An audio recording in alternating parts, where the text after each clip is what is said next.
Hi, I'm Creative Dave, and this is episode 3, where I use the Robin Williams classic Awakenings to show you the creative process in action.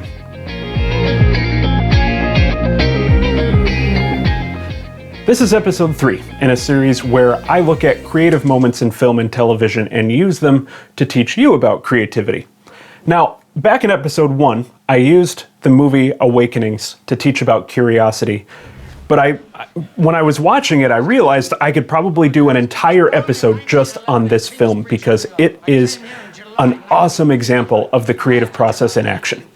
But first, there's a couple things we need to get straight. The difference between the creativity formula, the creative process, and the creative problem-solving process.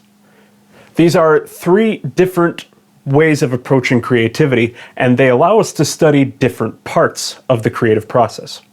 So, the creativity formula is something that I came up with, and it describes the environmental factors that must be present for creativity to happen: psychological safety, curiosity, and divergent thinking. It describes what needs to happen for creativity to happen, but it doesn't describe how creativity happens. The next one we have is the creative process. The creative process is more of an individual process. It's something that a person goes through while being creative. It has 4 steps to it: the preparation, incubation, illumination, and verification.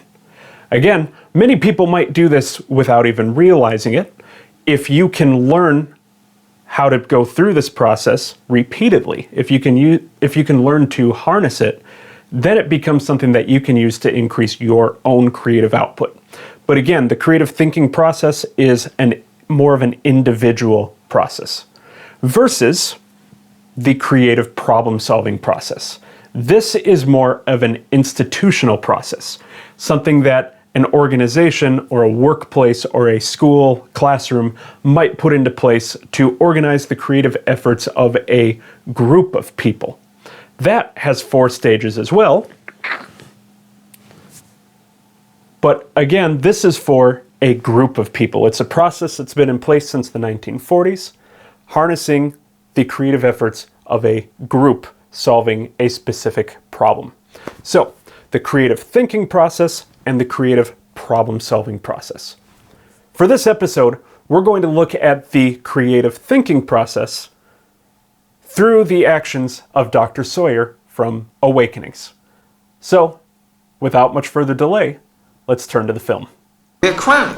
We call this place the garden. Why? Because all we do is feed and water. Thanks, man. Hello, I'm Dr. Sawyer. Dr. Sawyer works with catatonic You patients. know where you are? The first stage in the creative thinking process is the preparation stage, where we have a problem that leads to a search for an original solution or strategy. So all of his patients, it's assumed, are brain dead. They are totally unresponsive and they show no cognition, no movement, no reaction to stimuli. In fact, on his form here, he diagnoses her as having a dementia of unknown origin.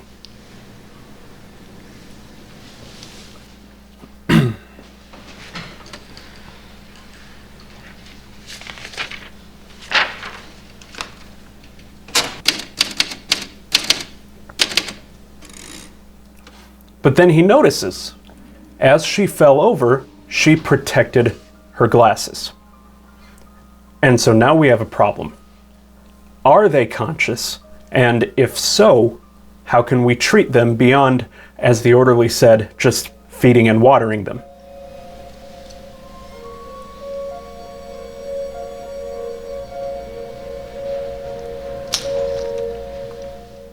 So now we move to the incubation phase. Yet. A reflex. If she batted it away, I might call it a reflex. If she batted it away, I might call it a reflex. But she didn't. As you can see, she caught it. Still a reflex, Doctor. I'm sorry. If you're right, I would agree with you. It's as if, having lost all will of her own in which to act, she borrows the will of the ball. The will of the ball? Excuse me.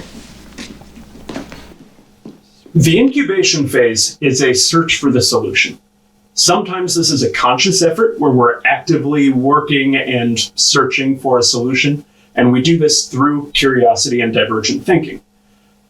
Sometimes it's an unconscious effort where the problem is more sitting in the back of our minds until we make the right connections or notice the right patterns. During the incubation phase, we have to be curious and practice divergent thinking because those are the thinking skills that will lead us to the solution. Let's celebrate with delicious Nestle's Quick. Here we see Dr. Sawyer with the problem in the back of his mind going about his rounds and noticing how one of his patients reacts to the TV. Charged with delicious Nestle's Quick. Oh, N-E-S-T-L-E-S, Nestle's makes the very best. And in this scene, we see Lucy again, up and walking. Lucy. You're out of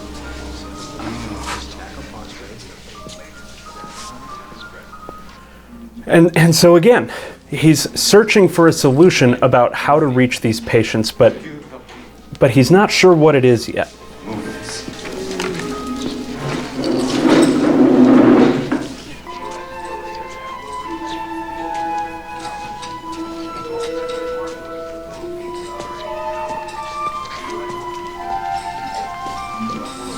Excuse me.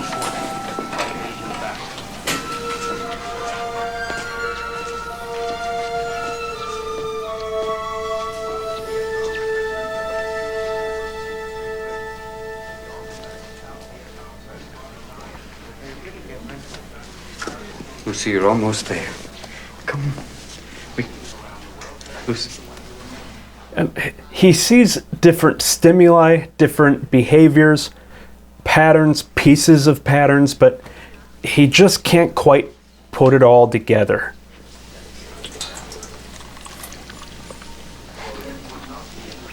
Use the water, Lucy. Maybe it's something with the floor, maybe it's something with the water. We don't know yet. The water is... But that's the incubation phase, the search, even the struggle to find the solution. During the incubation phase, it's a constant cycle of curiosity and divergent thinking. And yet we see him actively working with the problem. Change, dated 9/11/44. Sorry. That's 25 years. You'd think at a certain point all these atypical somethings would amount to a typical something. He finds out that all the patients shared a history, encephalitis lethargica. That might seem like a light bulb moment, an illumination, but not quite yet because it hasn't solved his problem of how to treat the patients. It just gives him more information to dwell on. Oh, I'm sorry, Doctor. I thought someone left the lights on. I found it. I found the connection. They all survived encephalitis years before they came here. See, in the 1920s. That's very nice. Isn't it wonderful? Yes. I'll come back later. So now he needs more curiosity and more divergent thinking. So he goes on to meet with an expert on encephalitis. Those who survived who awoke seemed fine, as though nothing had happened. We just didn't realize how much the infection had damaged the brain. Now here's where things might get complicated. We don't always move through this linearly, going from steps 1 to 4. There's going to be some going backward and going forward. The illumination phase is a flash of insight or the sudden realization of a solution, and the verification is testing it out. Let's see what this looks like with Lucy. Fixing this place up. But what are we doing? I have a hunch. Excuse me. Excuse me. Sorry. What's been stopping Lucy from crossing to the fountain? Nothing. Exactly. The visual field just stops. There's a void. There's no pattern, no visual rhythm. Nothing to compel her to keep going. So we're making some... The illumination phase is that they need to continue the pattern. Their verification is the test.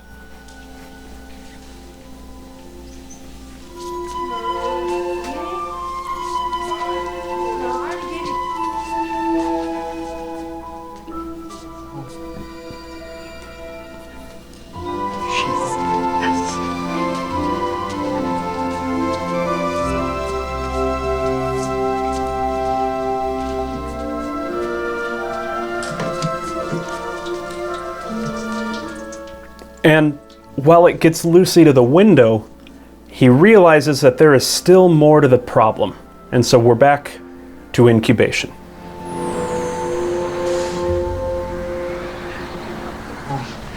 She's looking out the...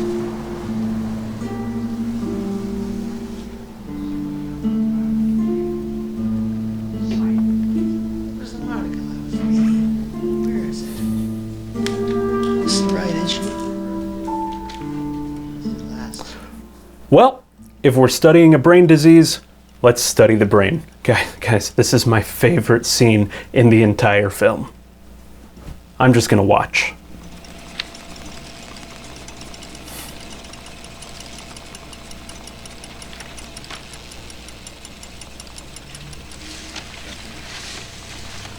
That's enough.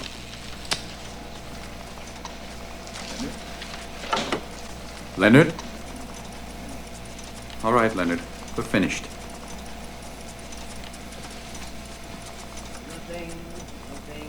Nothing, and nothing. Don't tell me.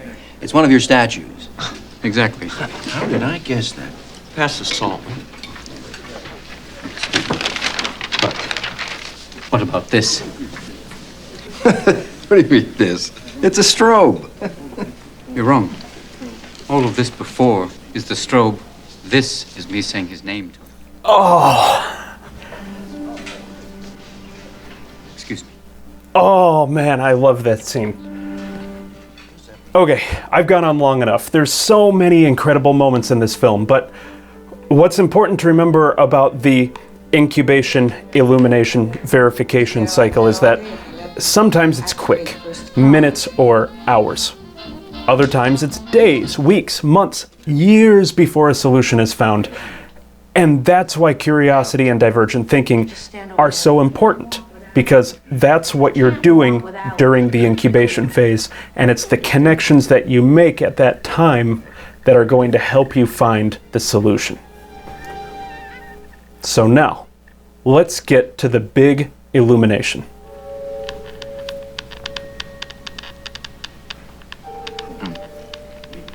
No. We can, for the first time, promise the Parkinsonian patient a more normal life by administering L2. Thank you.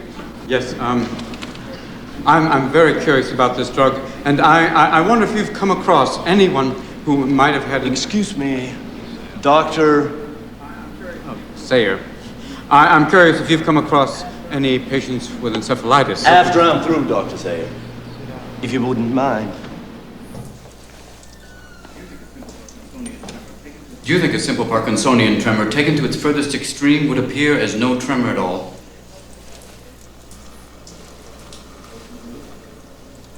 Are you talking to me? Oh, yes. Imagine that you accelerated a simple Parkinsonian hand tremor to the point of immobility. Well, suppose there's a patient with all the Parkinsonian convulsions accelerated. The hand tremor, the head bobbing, ticking, quickening of speech. Might they not all cave in on themselves and in effect turn a person into stone? I don't know. Maybe. Well, do you think L-Dopa would help this situation? Dr. Sawyer. His illumination. Could this Parkinson's drug be the treatment that his catatonic patients need? I'll leave it to you to do the damage. And so now, let's get to the verification. Let's try it.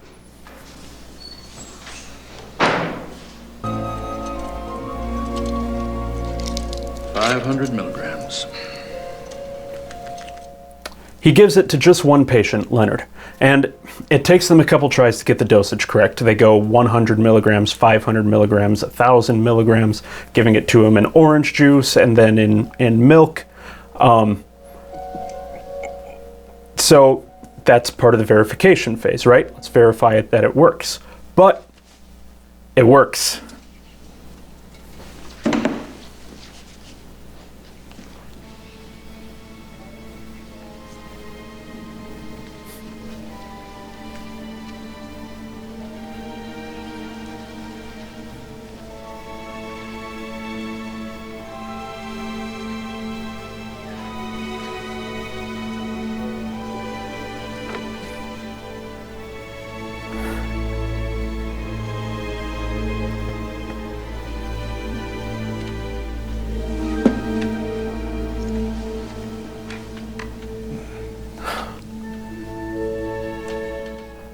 And if it works with one patient, maybe it'll work with all the patients.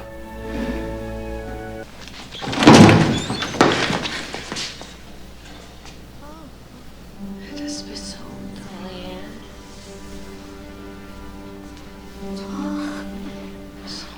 Beth, close the door. Talking.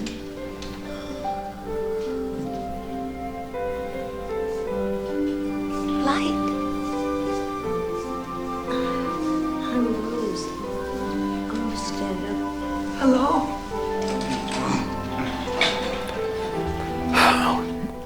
Guys, watch this movie if you can. Not only is Robin Williams a national treasure, it's based on an incredible true story, and it is an awesome display of the creative process in action.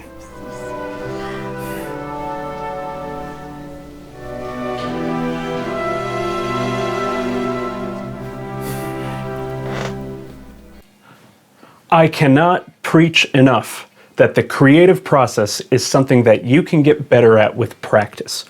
Maybe you've had some creative moments, but they've just been random and sporadic because you didn't have a repeatable process. This now is more of a repeatable process. When you are being creative in the future, take a few moments to realize exactly what's happening. When you identify the problem, you've made the connections in the incubation phase, you have the illumination, and you go into verification. Take a moment to realize what's happening in each of them, and then take a moment to maybe try to be more intentional about each step. With practice, you can get better, especially at the incubation phase. If you want more ideas for curiosity and divergent thinking, you can check out my book. And I love speaking about creativity with school groups, community groups, and businesses. So if you want to work on your creativity, send me an email and we'll get started. Until next time, I'm Creative Dave.